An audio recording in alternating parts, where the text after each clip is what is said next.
Welcome back to News Watch 12 this morning. We're going to head over to the Weather Center with meteorologist Josh Coldreth. Josh, Cameron, the way that works, some rainy conditions. So we're going to look at today's forecast. Yeah, today is going to feature some pretty widespread wet weather. I'm not necessarily saying it's going to be a washout, but there will be that potential for wet weather all throughout the day. So for this morning, the wettest stuff is actually in Siskiyou County, Klamath County, and Lake County. We'll go ahead and put this in motion for the rest of the day with stormcasts, and we stop this right around lunchtime. Maybe a little bit of a midday lull at this point, some drier weather, but stormcast is suggesting that it's going to be a pretty short-lived lull, as we could have some more wet weather, some heavier pockets embedded within some of the lighter stuff into this evening and overnight. But then in the Thursday morning, we get another lull in the action, and that's going to continue throughout a good chunk of the day. You can see lunchtime and then into dinner time.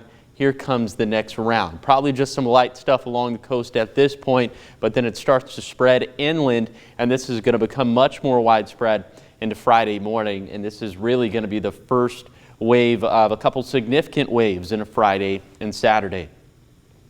Here's some of the water totals we're expecting through Thursday night, subject to change, but it's going to be the Cascades and coast that will receive the bulk of this moisture. And then coming in second place is going to be your west side valleys, and then in last place is going to be those areas to the east of the Cascades.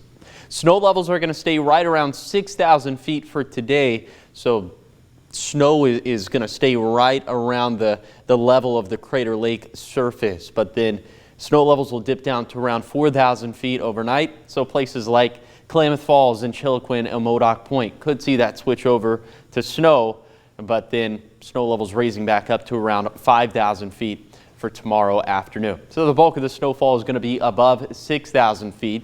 And here's some of those totals we're expecting through Thursday night. Of course, these are also subject to change, but we're thinking maybe we could have a trace to an inch on some of our Siskiyou County passes, maybe 1 to 3 inches for our east side passes, and then 2 to 6 inches for our Cascade passes. So again, like I've been saying over the past couple of days, this is enough snow for you to have to take it slow on the roadways, but I'm not sure if this is enough for chain requirements or road closures.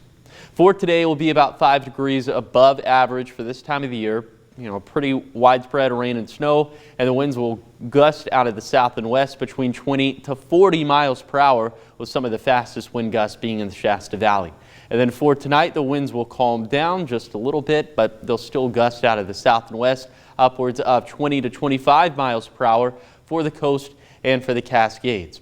Overnight, you might have to protect the outdoor pets, plants, and plumbing in the Shasta Valley, also to the east of the Cascades, as those overnight lows will be below freezing.